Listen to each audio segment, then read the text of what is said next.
think I turned the button off. Let me make sure it won't ring while we're recording.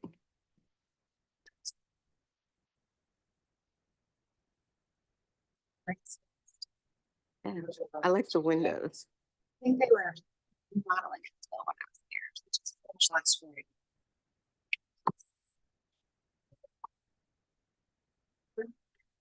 All right, I think we're ready to get started. And I just remembered that the reason I put my notebook here was for my notes. That was smart of me. That kind of works. All Notebook right. notes. Thank you, Regina, for being here. Really appreciate it. Thank you for the invitation. So before we get started, I want to do a little bit of promotion because I know we've got folks watching on the live stream. So first of all, if you come to the room, your winner chicken dinner, you get to have bagels. So please feel free to join us in person next time. Welcome, come on in. Our next session is in April, it is March, in April, where we'll have Hillary Doe, who's the Chief Growth Officer for the state of Michigan. She works at the MEDC and she's doing some really interesting work around economic development and how it connects to retaining and growing our innovation economy through our educational institutions and through building thriving communities, having clean air, clean water, which is stuff that Regina and I have had the great pleasure to work on for quite some time here in the state. So yeah. Okay, with that, I'm so excited to welcome my friend Regina Strong, who's the Environmental Justice Public Advocate for the state of Michigan. And it's so nice to be able to say that and to be able to see you. So Great to see you too. Really glad to be here. So we're glad you're here. Hi. So Regina and I have worked together for not really a super long time, but for a long time. Maybe we know each other for probably about 10 years and worked together for probably about 6 years. And Regina, I gotta say, is, you guys will have this experience, and you may have already in some of your careers before you came to master's programs, or for those of you who are out of school as well. Sometimes you have people that you work with that you just tolerate. Sometimes you have people that you work with that are your colleagues, and sometimes you have people you work with that are your friends. And I feel really lucky to say that Regina is one of my friends. Absolutely. So one of the reasons I'm super happy to see her here today, and so glad to spend time with her, and really glad that she's here to speak to all of you, which is, of course, you are the most important part. So, Regina. So we're not just here to chat. We aren't just here to chat. If we did that, that would be fun too. We'll do that after. So Regina, tell us a little bit about your career path. So, wow, that's a big question. It is a big question. So first I'll start out by saying I'm a Spartan. So went to Michigan State, but I grew up in Ohio and wanted to go far and wide to college. And my mom said, no. She said, pick a state that I can get to if I need to in a car, get to you. So looked in Big Ten country, ended up in the journalism program at Michigan State. And at that time, I thought I was going to be the first Black Barbara Walters, right? I was going to lead the network news. I was going to do all these things. And I can see you doing that. I love to talk, right? And I love like news and information. I'm a sponge when it comes to that. So that is what I thought my career path would be. I did start as a journalist, but quickly moved into public relations and communications work in a corporate setting at first. And I quickly realized, although there were great things that I got to do in a corporate setting, I also realized the things I loved the most were managing our corporate communications contributions and dollars. And so as I worked with organizations through that lens, I realized I was much more motivated by mission-driven work. So fast forward many years later, I ended up working for United Way in communications and was director of communications for the March of Dimes here in Michigan, and really felt my calling in mission-driven work. But there was more that I wanted to do. And so I ended up through a series of different things. So one thing I'll say about my career is my dad was a teacher most of his career, right? He also worked part-time at the post office because he was the hardest working man I'd ever met in my life. And so he worked like holidays and summers and every other weekend at the post office, and he taught middle school math, which is, has to be a calling, right? So he did that. My mom worked at a hospital, and they were of the generation where you get a job and you keep it for 30 years, right? You keep that job and you retire. That was not my career path. they were a little concerned. So they were like, well, you said you like this and you did this for 3 years. And then you said you like this and you did that for 3 years. And so I say that to say my career path was definitely not a straight line, but how I ended up really finding my calling was having the opportunity to work in housing advocacy, because that was something, advocating for affordable housing. I had a friend who was running a community development corporation in Detroit. She said, come help me for a few months. A few months turned into like 4 years, because I found so much passion in working with communities and organizing. And that's when I first recognized that where you live has so much to do with what you face, both environmentally and many other factors. So that's where I found my passion and really enjoyed that work. I also realized I was really good at the advocacy part of that, because a big part of that was bringing housing funding to nonprofits and communities as opposed to corporate developers, right? And so there was that constant fight to try to get, enough money into that. And I realized I was really good at that part of the fight. Not so good at maybe other parts of fighting, really good if it's a verbal bout, right? So I thought, this is what I want to do moving forward. So I took the opportunity to spend many years there, ended up running the Community Development Advocates of Detroit, which is the affordable housing advocacy organization in Detroit. And really, really enjoyed that work, working with geographically based community development corporations all over the city of Detroit to work with communities to build the housing that they wanted in their community, as opposed to someone who bought a plot of land and just plopped something there because they thought, hey, affordable housing. Did it fit the neighborhood? Was it what people needed? And so spent years doing that, had an opportunity to move on and do, environmental work has always been something really near and dear to my heart. Always like a member of Sierra Club.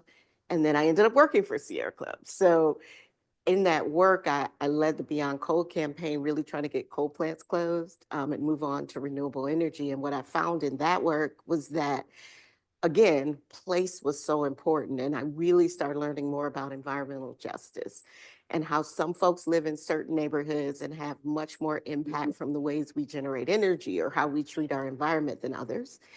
And fast forward past that, when Governor Whitmer created the Office of the Environmental Justice Public Advocate, was when we met. Well, we had already met in environmental work, but that's when we started to work together. And I took on that role. So that's like the Cliff Notes version. Do people still use Cliff Notes? Anybody? Okay. Yeah, just checking. It's a long time since I was in college. But yeah, so that's the Cliff Notes version of how I ended up where I am now. Yeah, that's a great Cliff Notes version. And I love your focus on mission driven, because I think that's part of the reason that we align so much, is because we both have that passion. So tell us a little bit about the Office of Environmental Justice Public Advocate for those that might not be as familiar with it as maybe I am. Of course. So Governor Whitmer created the Office of the Environmental Justice Public Advocate when she took office in 2019. It sits in the Department of Environment, Great Lakes and Energy.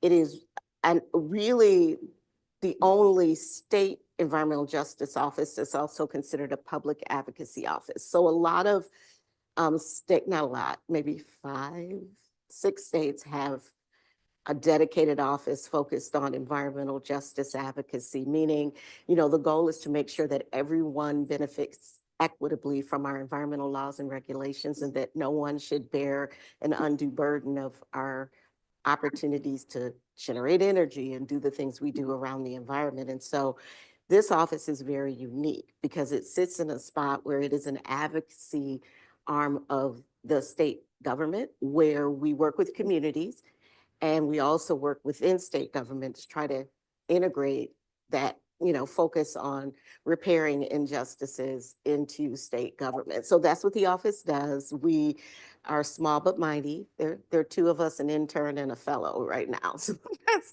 that's kind of, we've been around 2 to 4 people throughout our existence over the last 6. This is our 7th year, which is amazing.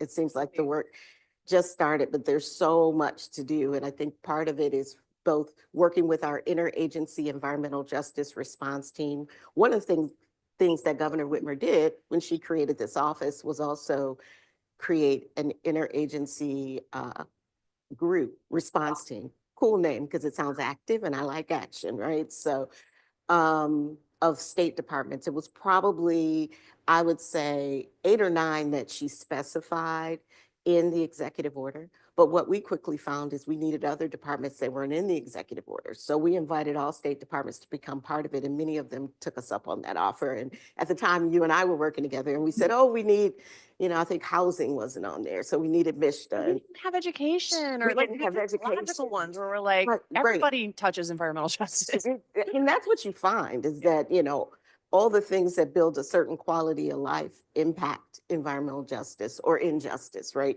So if folks don't have those things, it becomes an injustice for those communities. And so the response team started meeting, I think the July of 2019. It has been meeting monthly ever since. And really has played a critical role in helping us move forward and looking beyond just the environmental regulatory space, but looking at, Department of Natural Resources, Department, MISTA, we talked about that, the Michigan State Housing Development Authority.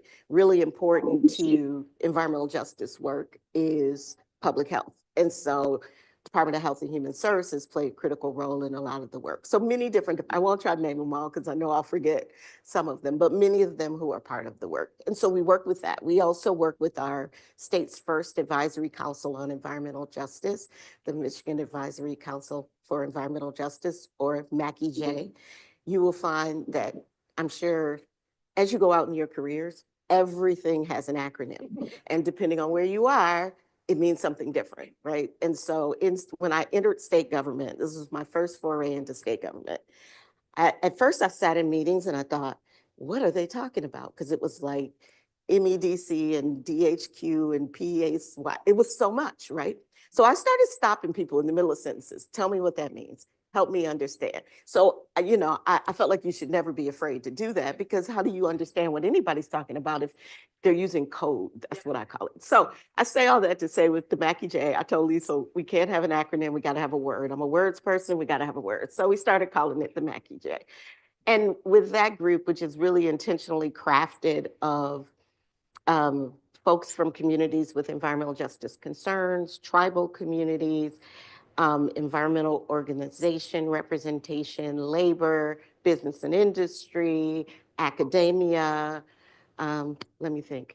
I'm missing something. Did I say tribes? Did I say tribal communities? I feel like I'm missing something. But the point is, we intentionally put together a body that tried to represent all the different spaces and places within an environmental justice community that would be able to bring to our effort and advise us as a state on how to move forward. And so those are the things that the Office of the Environmental Justice Public Advocate does. Yeah, and we're really grateful that University of Michigan's had a couple of wonderful people on that panel. Dr. Paul Mohai, Dr. Tony Reams currently sits on MACI-J. Yes, So that's been awesome. And Regina does so much more, from serving on the Racial Disparities Task Force during COVID. I've been thinking about that since we're 5 years Yes. post-COVID. Yes. And then the community action grants and so much awesome stuff. So we'll let you guys ask additional questions there if you're interested in a few minutes. So we often talk a lot about career paths, because I'm hoping that this is helpful for those of you that are thinking about what your next steps are. So I was hoping you could talk a little bit about that difference between public sector, private sector, and NGO world. So splitting public sector into government and NGO world, just because you have navigated all of those areas gracefully. And I think that people would love to learn from you about that. So in hindsight, a lot of it is graceful. Maybe some of it wasn't as graceful as I was. But one of the things that I always, and I have 2 adult daughters, so I tell them this all the time, is everything won't happen the way you think it's going to happen. So I always thought I wanted to, if I wasn't going to be a journalist, I was going to be in corporate America. And so navigating the corporate space, although there are many benefits, including making more money, it is also a very different motive for the business, right? It's about a return on investment. It's about making money. And for me, impact is really important. Like I said, mission-driven work is important. And so one of the things that I found in the corporate world is, if you're in an organization where they respect opinions, no matter how early you are in your career or late you are in your career. You know, there are some corporate spaces where I think you have to have a certain level of like seniority in the process to really be heard. I was blessed to work in environments where they heard me, which was really good. And I spent time working at a couple public relations agencies. So I worked with corporations and became kind of part of their culture, but not. So it was kind of a good way to see how different organizations work. And this is gonna you all probably don't even realize this happened, but at one time, the whole state was 313 area code. And one of my clients that I worked with at the PR agency was a company called Ameritech, which is an offset of Michigan Bell. I'm gonna take you way back before you got to AT&T. The reason I'm doing that is because one of the most exciting projects I worked on at the agency very early in my career was when they decided, oh my God, they're gonna split the area code. You would have thought it was like this huge thing. It really was, I guess, at the time, because there had only been like one area code per state, but they were running out of phone numbers because we're starting to build devices and other things. They used phone numbers. And so, you know, the Fax machines. oh my God, you see, you're going to take me back even further. My first corporate job was selling telecopiers, which were the predecessors to fax machines for Xerox, but we digress. So let me go back to my other story. So one of the things in that was I had an opportunity to work really closely with the folks at Ameritech on the science behind change, because one of the things that it was going to require people to do that they were able to pick up the phone and just dial 7 digits. Well, now you have to dial 11 digits because you need a 1 and you need an area code and so it was a whole study in change management. I say that to say sometimes there are spaces and places in your work where you get to shine because you have expertise that no one else may have, or they respect your opinion. In that agency setting, both they respected my opinion, and then you're going into your client as an expert, whether they know if you're an expert or not. That's how you're representing yourself. So you come in, you help them. And so so in the corporate setting, I think there are a lot of opportunities to do exciting, innovative things. And so that's probably the difference for me was and having the resources to do them. I think in the nonprofit space, which is where I went next, there are a lot of things to do, often less resources. So I've worked in both what I would consider large, well-resourced nonprofits, think United Way, versus grassroots, think the Community Development Corporation. And it can be very different. Very large nonprofits are similar to corporations in that they get a lot of donations, they have a hierarchy, they have a structure, and they tend to have a way that they do things. I'm an idea person, so going into a nonprofit with ideas sometimes is accepted even more because people are looking at better ways to maximize the funds they do have. Even if they have tradition, they're much more open to change. And so those are differences that I see because it particularly in the smaller nonprofits,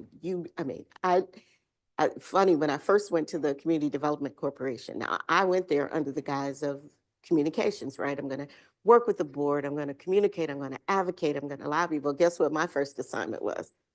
My first assignment was the University of Detroit gave us a building. You have to go refurbish that building. I had to do everything from finding contractors to figuring out what kind of like toilet paper holders should be in the back. This was not my expertise. But the one thing about nonprofits is you get to kind of do what's needed versus what your job title is. And so I felt like I learned more in that short period of time where I had to refurbish a building. And I was already working on housing advocacy. So it was kind of an interesting, I was more on the side of what should be there, not necessarily how it should be built, but going through that process actually taught me more about what are they using, the materials in the building, the things. So, but at first I was thinking, are they crazy? They really want me to do this? I can't even paint a wall. How am I going to? I mean, I really can't. It's a funny thing.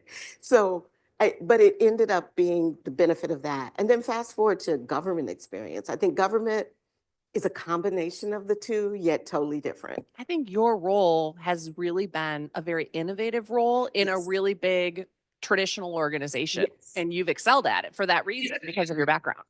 I think the perspective of change is it's much harder in the government space because people have been doing it like this for 20, 30 years and they're used to And they doing have it. regulation that they're implementing. That's right. And those regulations haven't changed. And this is how, and when you dig into it, it's one of the things, having come from being an advocate and going into the regulatory agency when I was at Sierra Club, I was on the other side of the hearings that now I was on a different side from. And my opening line with folks that I needed to work with was, if I ever yelled at you at a hearing, I'm sorry. I'm a pretty fiery advocate, right? No, Yeah, I was passionate about the things. never abusive. Yeah, never, never, ever. And so that would get a laugh, that would ease, and people were like, I do remember you. I remember one of the public service commissioners saying, you're the reason we started having our public hearings in the evening. Because you came back Great. Sally told me that. Great. That's a Because compliment. she said, I remember you because you came back every time and you said it was your job to be here, but other people had other jobs. And it's at 2 o'clock in the afternoon. How do you really expect to get community feedback? And you need to let communities speak for themselves. I shouldn't have to represent a voice that could easily be here if you just move this to like 5:30 or 6. And she said they did based on that advocacy. So I felt fulfilled as an advocate. I also realized that advocacy works. And if you take your time and really work with people, find out who can give you the change you seek and keep pushing on that. I think that's been the passion of my work. So I would say in government, um, although people feel like government never listens to us, and they actually do. It's just not that easy for the change to happen. And one of the things I learned when I came into state government was how many people inside take their job so very, very seriously. Because when you're on the outside, you want change to happen like this. Like, I want this to happen, this to happen. I have a list of demands, and this is what I want you to do. That's not how change happens. And so understanding how to work with the folks within organizations or departments, programs, learning more about how they could do things really matters in state government. Interestingly, it's also understanding where the regulators sit and the Yeah. challenges that are real for them. We talk about that a lot about, well, Regina and I are often encouraging folks in state government to think about the communities that they serve and the seats that they sit in and the challenges that they face. Yeah. And what we're saying right now is, in order to really affect change within state government, you have Mhm. to understand where those people sit as well, and the challenges, the things that are on their plates. So Yeah, and that was a learning for me, I have Me to too. say, because having always been the advocate asking for change, it taught me more about what it takes for change to happen and why it's so slow. Government time is like a whole different thing. You know how we just went through there is like real time and there's government time. And you think we're going to embark, think of how many things, Lisa, we embarked on saying, we're going to do it in 6 months. And 2 years later, we're just getting it done because there's so many pieces of the pie that you don't think about until you start working on it. So I would say And that, then there's all those things that derail us. yes, yes. So the other thing that people don't really have a great understanding of is the way that state government has to respond to a variety of incidents. Yeah. Before you got here, we were talking about one of our students dealing with wildfire over spring break. And you and I immediately think about what state government would be doing to respond to that, and then the challenges that it gives to the work that you're trying to push forward, because obviously you need to take care of the emergency at hand. Yes, because one of the things I didn't mention about the work of the Office of the Environmental Justice Public Advocate is we get pulled into all kind of community-based emergencies to work with communities, to figure out things. Think, Lisa, I'll take you back to this. Go make a The- list of all the nasties. The seawall. Yes. I was thinking of that one. That one came. I was going to say Green News, but everybody's heard about Green News. Have you heard about Green News? It was coming out of the side of the highway on 696. Hexavalent chromium. Yeah, it I was. just like to say big words. Well, Sound smart. it does, because I just remembered Green News. I did not remember the technical term. But one thing I'll say about it is those are the kinds of things you have to jump on right away as a department protecting the environment.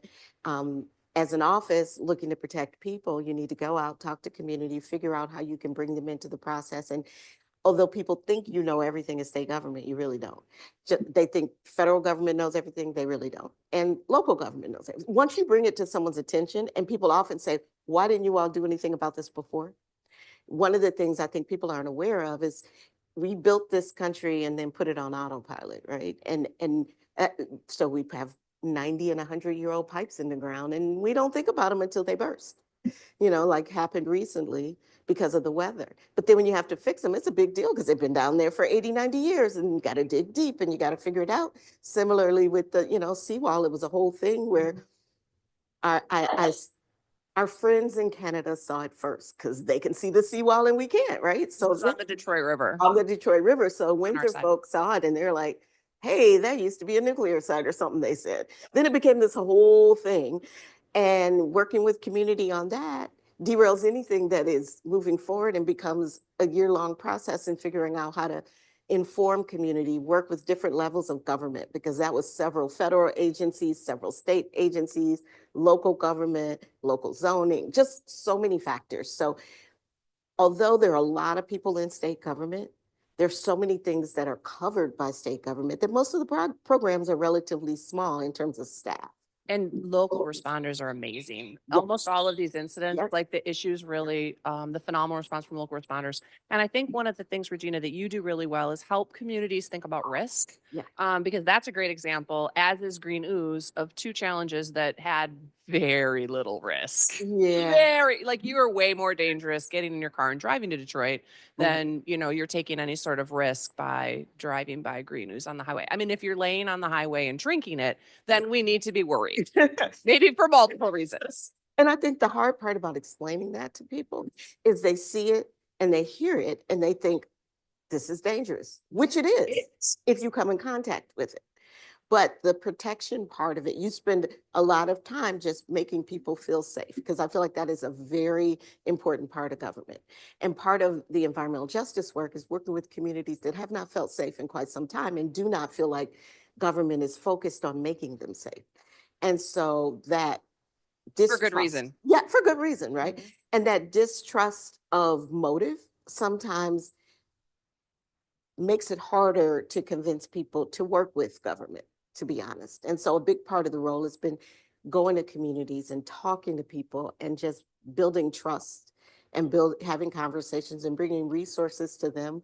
One of the things that I think is a hard thing for communities as we talk about these kind of incidents is they feel like you come and extract information from them, but then what do they get in return? Like, what are we giving you?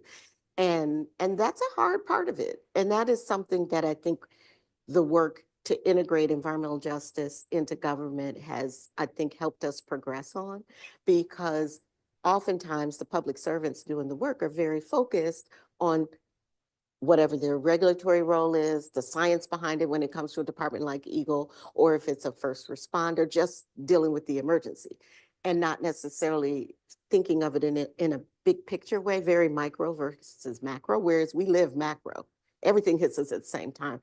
The light bill, the flooded basement, something happening at our child's school, any health issues, they all come they're all like overlapping. They don't take turns. Like, wait, we'll let your kid get sick at school after you're done dealing with the work emergency, after you're done dealing with Life is life and all the time. life is life and all the time. But that's not how we govern, right? That's not how government programs. We take this slice and we put it in a program, and we take this slice and we put it in a program. And so that's what makes it really hard. So one of the things about this role is it's horizontal across all of that. So I try to bring different folks together who maybe don't even work together ever because they are working on their program or their process. Yeah, one of the cool things, and I've always attributed this to you. So I don't, I have always thought that you did this, but you can correct me if I'm wrong. But Good. it is good. So one of the challenges we were dealing with in Benton Harbor, which is a much longer story, when we were putting together public engagement sessions, Regina said, we're not going to group the tables by department, which is what we always do. This is Eagle, this is DHHS, this is whatever. She said, we're going to group it by how you're serving the public. And so when the public came in and knew, hey, I've got questions about housing, go here. The public came in and said, hey, I've got questions about the pipes and how fast stuff's getting replaced, go over here. Hey, I've got questions about how what sort of impact this may have on my child or on my household members. Oh, you go over here. And that is, I think, a wonderful way to see how to make your way through the thicket of state government from a community perspective. Yes, and that was my idea. I thought it was. Yeah. Okay. And for that exact reason, because the way people live their lives, like they may be worried their child might have been exposed to lead because there were issues with the water in Benton Harbor at that time. And so, we would set up folks right on site to do blood lead level testing, and that might be over here. But then somebody else is concerned, should I test my water? Okay, testing is over here. For those really, Can I paint my house? yes, yeah. There's a lot of things, because even though we all get very upset about lead and water, some of the biggest exposure to lead comes from paint, right? Paint and soils. Paint and soils. And so My kids love to eat dirt. I may or may not admit to having eaten dirt. I just used the light dark dirt and the dark dirt and made peanut butter and jelly. See, almost jelly roll. Anyway, but the point there is, you've got to think about, again, how people live, right? And what they're exposed to every day. So yeah. So we've veered a little bit off the career path type conversations, which is totally fine. And I want to get us back to it. If you mentioned a little bit of advice you had for yourself, but I'm wondering if you've got something that you would say to yourself in college. I think the biggest thing would be, it's not going to be a straight line. There are a lot of things they tell you when you're in high school you need to worry about when you get to college. And you get to college and you realize it's not that big a deal. Like in high school, they're like, you have to have your, set your important classes early, and they give you all this advice. Then you get to college and realize, well, I could take this class at like 3, and I could take this class. So there's freedom that you don't think you have when you're in college to make choices about careers, because everyone convinces you need to know exactly what you're going to do when you leave here. I would say the majority of my friends, except for the people who became doctors, they were the ones who stayed in school and just did that some of them went to grad school right away. Some of them went out in the career world. Some of them went and traveled around the world, came back and started an art gallery. Like it just very different paths. And so my advice would be, don't worry if you're not anchoring the national news in 10 years, right? Because I have to tell you, I was really focused. I wasn't going to do that. I wanted to be a sportscaster because I love sports, but we won't go down the sports road right now because I'm at U of M. So We can always talk Lions. we can always talk Lions. But I think the thing for me is not being so hard on yourself and not thinking you have to figure it all out right away. One of the things I thought I wanted to be a journalist, I did not realize that. So I graduated from college in the early 80s. When I got my first job at a CBS affiliate in Lansing, I made $11,000 a year. And my parents— That's less than the tuition I'm paying right now for some kids Exactly. in college and my for one semester. I know. Speaking of that, my parents said we sent you to college so we wouldn't have to keep paying your rent, right? Because they still had to pay my rent. I had to pay my car. I had to do. So my point is, you have to work your way up to make the big money in a lot of things. So sometimes you start small. So don't think you have to, unless of course you're majoring in engineering or doing something where that there's a tech thing that you're going to go right into and make a bunch of money. Sometimes you don't. There's no pressure on that, right? Although I did leave that job to double my salary in corporate America and make $25,000 a year. I thought I was like really doing something big. I have to tell you, I was like the big spender. I can pay my own rent now.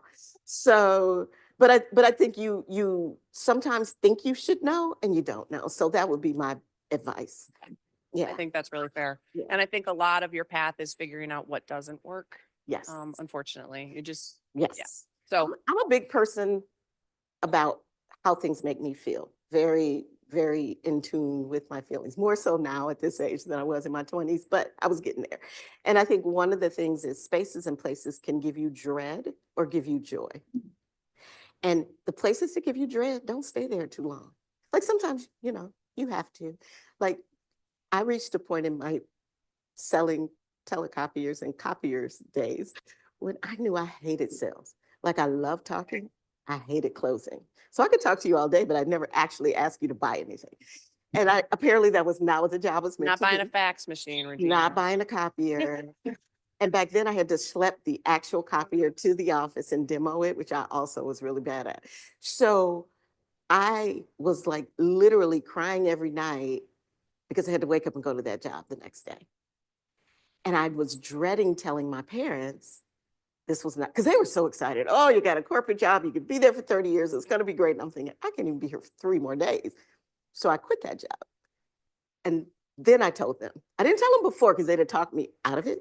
They were not happy, to put it mildly. They were not happy. But I think for me, what I realized is I was dreading it every day. And for my mental health, it wasn't going to get any better. I couldn't live on a 30-day cycle. Like, you're only as good as like whatever you sold the last 30 days. And if you don't sell anything in a whole quarter, apparently that's bad to me, because that was me. So it just was not my job. But I found a space and place to talk to my parents and really tell them I need to find the path that works for me. Because that's the other thing. Even though we say we're grown in our early 20s, many of us are still very connected to our parents and want their approval, right? So I felt like that was the one thing that I had to do to get out, and just, I had to quit that. And as you've moved through your career, climate, energy, or climate, environment, sustainability has been a big deal for you. Can you talk about how that shaped you and why that changed for you?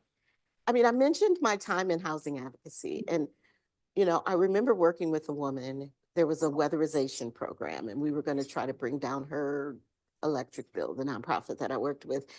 And she had been in that house for like 40 years. Her husband had passed. She was on a very, controlled income, like she didn't have a lot of resources. And she was so grateful and so thankful. And so we're thinking we're doing something just to lower a bill, but we actually changed that woman's life. We actually made it so she didn't stress about that, so that her kids didn't have to keep coming over. I grew up in a house where we used to put plastic on the windows and all of that. And so this woman, I remember going to her house one day, and her son was supposed to come do the plastic. So I spent the whole afternoon helping her put the plastic up on her windows. And so what I feel about sustainability, I mean, everything we do for Earth and everything we do for the environment is really about people. People think it's about the Earth, but the Earth will go on, just not for us, right? And so we have to be really thoughtful and intentional about linking what we do to be more sustainable on Earth with how people live in their quality of life, because I think that's critical. And that's how I think of sustainability. We're working in the 48217 area code of Detroit, River Rouge and East Course, that kind of area Southwest, where there's such a density of industry, on a community resiliency planning pilot. And that's all about helping that community both be more resilient and focus on sustainability. And we came in with our words like, oh, we're going to work on a community resiliency planning pilot. And our community partners said, nobody knows what that is. They said people just want to survive and thrive. And so we changed it to the plan to survive and thrive, because it's not just about survival. Who wants to just survive? You want to thrive. And so really the look at sustainability is through that lens of how do we help people thrive? How do we do the things? How do we help people learn the things that they can do themselves and the things that others should do to make their lives more sustainable, and to make, at the same time, we're helping the environment, right? Because all of those things also have environmental benefits, but our base reasoning is around people and their quality of lives. I couldn't agree more. Yeah. I love it. So what are you most proud of in your career or life? That's such a big question, Liesl. Such a big. I'm proud of a lot of the work that I do because I want to make sure that it impacts people's lives. One of the things I'm really proud about happened during COVID, during the pandemic. It all seems so far away now. I almost told this story, but I was like, oh. In the midst of, everybody freaking out and trying to figure out how do you even catch COVID, it was sort of like one day we went to work and they were like, take your computer home. We don't know if we'll be back on Monday, literally, right? Because everything was happening so fast with COVID. And the MAC-EJ had just started meeting in February of 2020. We had one in-person meeting. One in-person meeting before the pandemic took hold, right? And by March 2020, we were figuring out how to meet virtually, right? And among the advocates that played a role in the MAC-EJ, one of the members was Monica Lewis Patrick, and she was what I call a water warrior. She works with We the People in Detroit. She was a water advocate, and she was a policy advocate, but also a people advocate, right? So she was literally already delivering water to people in Detroit whose water had been turned off, right? Because water affordability is a real issue. And so fast forward to the pandemic, one of the biggest things, anybody remember what they told you to do to protect yourself from COVID before we got to the masks? Anybody remember? Washing your hands. How do you wash your hands if you don't have running water? Also, so many of the folks who continued to work while the rest of us had the benefit and the privilege to go home and work remotely were the folks who served our food and worked in spaces of service to other people. They also are some of the lowest paid folks in our economy. And if they went home and had no water, how do they protect themselves? How does it help protect you? So fast forward to thinking about the advocacy that the Mackie J right away brought to us. It was, we got to get water to people. And there were all these processes and things that they had to do. And they were getting donations and they were raising money trying to buy water. And one of the things that Liesl and I said right away, well, I went to Liesl and I said, we really need to do this.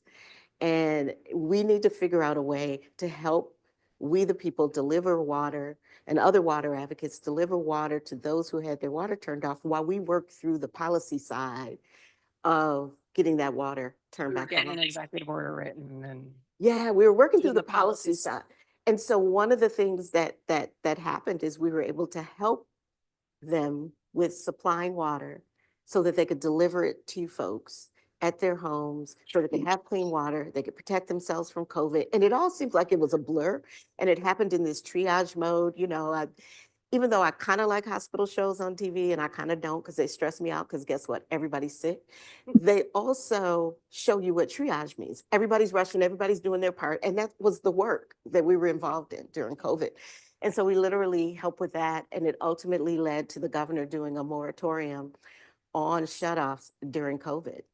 And those folks were required to be turned back on. And I feel like I'm the most proud of that because that's the most tangible thing that I can think of working with advocacy, working with state government. It was a wonderful example of how when we sometimes have a problem, we can act really quickly to solve it.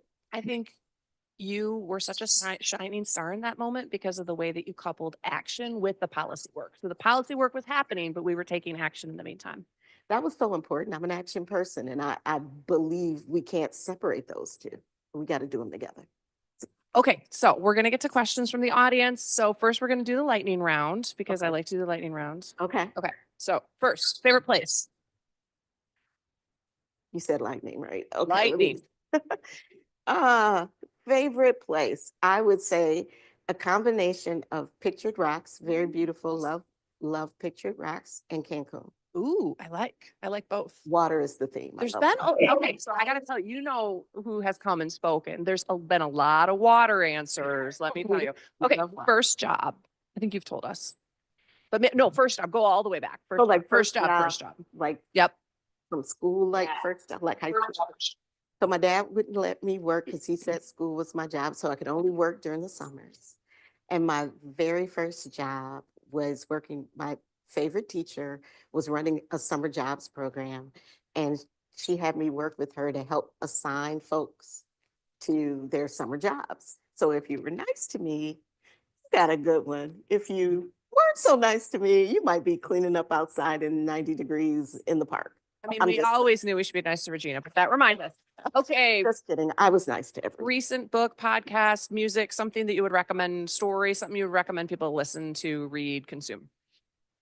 This should be like deep and Doesn't have to be, thoughtful. can be work related, doesn't have to be work related. I mean, we are at a point in history where humor is very helpful. It's so funny because I love music and sometimes I get stuck in what my daughter refers to as my old school jams that she's stuck listening to in the car. So you can get stuck in a certain like 10 to 15-year window of music. So I have discovered someone who I really, really like music-wise. Okay. And so now I'm following her and I'm all into it. Anybody heard of Doechii? Yeah. Okay. So I saw Won a her. lot of Grammys last year, right? Yeah, she won this year. And I, Sure. Okay. I saw her in the Grammys. I was like, oh, she's got like an old school rap flow. I love this, right? Because that's my rap, right? I don't know what anyone's saying now, but back in the 80s and 90s. That was my groove, right? So I'm very into Dolce right now. Dolce. Okay, that's a good one. And something that always makes you laugh. Can't say Hugh. It's a friend of ours. He always makes you laugh. What always makes me laugh is my youngest daughter. And it's usually when she's not trying to make me laugh. It's like something she's trying to have this serious conversation, the look on her face, she'll do something and then I'll just crack up. And my kids Probably appreciates that. well, it's funny. I know now that they're adults that my kids used to distract me by doing something silly because they say I have the attention span of like the dog and the squirrel. They would be like, squirrel, and I look over there. So they would do that to me. So my daughters definitely make me laugh. All right, questions from all y'all. James. Thank you very much for being here. You've had a lot of really interesting insights about communicating in the ways that communities can hear and communicating across these programs that are very vertical. I think a lot of people can point to programs and connect sort of efforts to impacts, right? How do you articulate what the impact is horizontally? So we're in a moment right now where I think a lot of people are questioning the value of these things that I think have value, but it's hard to articulate. Yeah, that's a good question because you're right. We're in a time where people are trying to pick and choose and cherry pick what we should and shouldn't care about when it's all so interconnected, right? You can't not care about all the people around you and who they are. You can't not care about diversity. One of the things that I talk about a lot, and I use this example in work settings and personal settings, is for those people who are confused about the value of diversity. Have you ever watched the Olympics? If you've watched the Olympics, the US typically wins the most medals. Why? It's the most diverse team. You have the best of the best from around the world in those sports who've decided they want to be part of the American experience and represent America in the Olympics. And so without that, we probably wouldn't win the medals. And it exists. So part of what I do is try to bring things to a real world example. I think one of the talents, one of the things that I often say is that God gives you talents, from my perspective, because I'm a person of faith. I feel like God gives you talents and tries to guide you, but it's up to you. We have free will to decide how we use those talents. And one of the things I think God gave me as a talent is synthesizing information, like hearing very difficult technical information and relating it to something that people can relate to. So when I'm talking across programs, I may not know the ins and outs of your regulations. I may not know, but there is some commonality that I will try to find that is more real world and less down in the depths of the tech or the science, or it is more about something you would connect with as a person. And so that's how I do that. And the same with communities, because oftentimes communities have a very focused, environmental justice is very place-based. So if you live next to a factory or if you live next to a pollution emitting facility, as we like to call it in the government world, that means that you can only focus sometimes on how government isn't fixing that part of the problem, right? So the combination of both working externally and internally, and I can't even tell you which one is harder because internal can be really hard and external can be hard. I'm a person who tries to use humor, whether it's good humor or not, in my life and how I communicate. And that doesn't always fly with people who are very focused, right? So you got to figure out how to find a place to connect. You're welcome. So, flesh out a little more what types of government jobs there are, because I look at especially regulators, program managers, might be something there, and then you've got like figure out what else is there. So I will say that there aren't a lot. There should be more, I believe. That's my opinion. Directly community related jobs. However, in most of those jobs, particularly I'll give an example of a regulatory job, which on first blush might not feel like there's a community element to it. In our air quality division, they have the most requirements to go out to the community. It's part of how they have to regulate. And there's always an opportunity within those regulatory spaces, depending on how you go out to community and how you deal with the public. You know, it's called public participation when it's official and community engagement when it's not, all the same. It's all how you talk to people. It's all how you get out there. So your question was about advice on government jobs. I think with across state government, the descriptions, when you look at the websites, aren't great, right? And so as much research as you can do on those departments and what they have in those departments helps you. I think they're very good at describing technical things or service related things like this is what you will do. The other is squishy, right? Like it's sort of, you will be an environmental quality analyst 9. What is that, right? Like what do they Why do? why do they start at 9? I don't Like know. that's the thing that always baffled me. Like, wouldn't it start at 1? No, Start at 9. they started 9 and we don't know why. So I think just looking on the web is hard. So doing your research about departments, like where would you like to work? What would you like to do?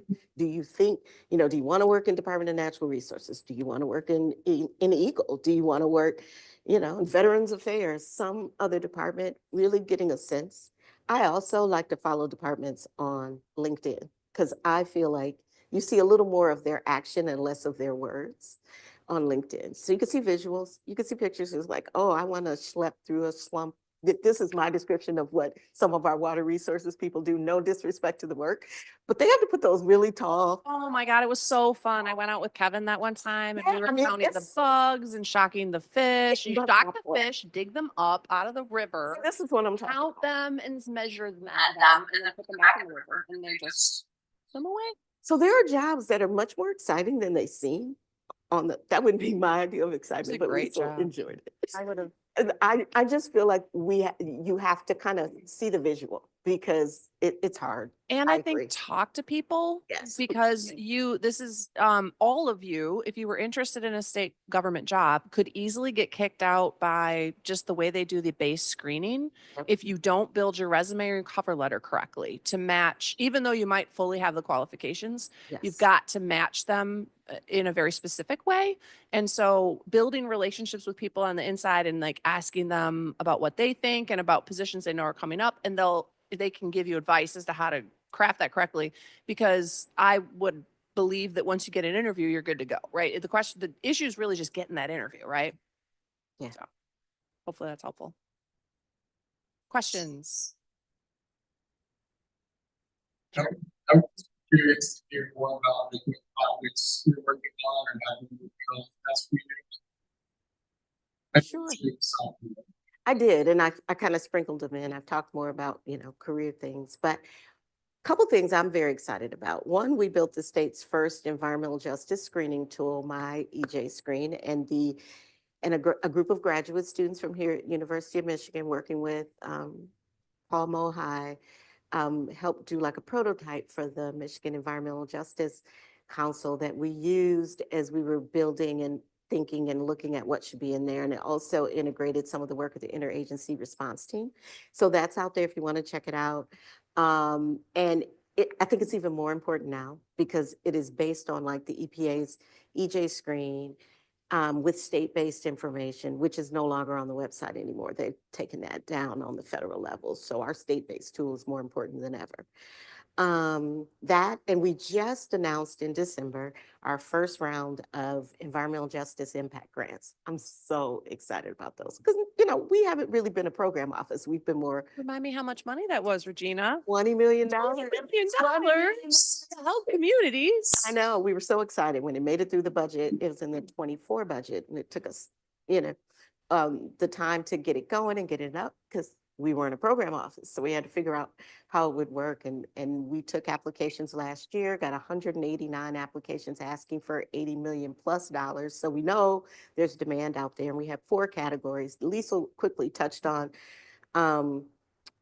my participation in the governor's COVID racial disparities task force. And that was back when everything was happening with COVID, people of color, particularly Black people, were having much higher rates of death around COVID. And this was figuring out ways. So I led the task force around environmental justice.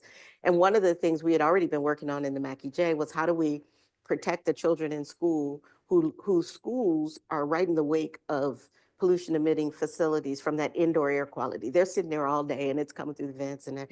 So one of the things that came out of that was a recommendation of looking at indoor air quality in schools. Fast forward to the COVID work, again, airborne, kids are staying home, right? Because you can't just, block off the vents. And most schools that I went to, my kids went to, it's like a series of buildings, a boiler here, the HVAC system here, like cobbled together.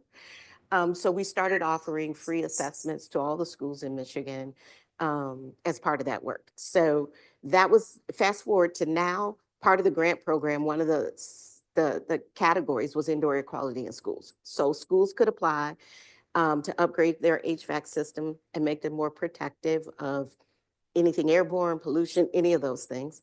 Also redevelopment and blight removal, anything that could impact public health and the well-being of a community, and then monitoring. So air monitoring, maybe soil sampling, something like that.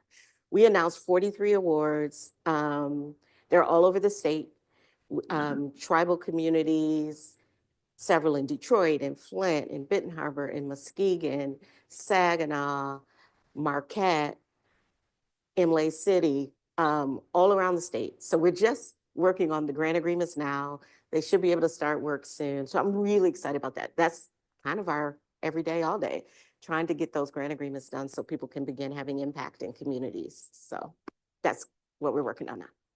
All right, we're at time. So I just want to say again, thank you so much, Regina. It's been so much Really fun. appreciate you coming. And before we thank her together, I just want to say thank you to everybody that's watching online. And please join us again in April for Hillary Doe, who's the Chief Growth Officer for the state of Michigan. Come back and listen to Hillary. And everyone who's here, please help us eat the bagels. So please take some for lunch or back to your colleagues somewhere else. And again, thanks for coming, and let's thank Regina. Thank you. All right, now You may mob Regina.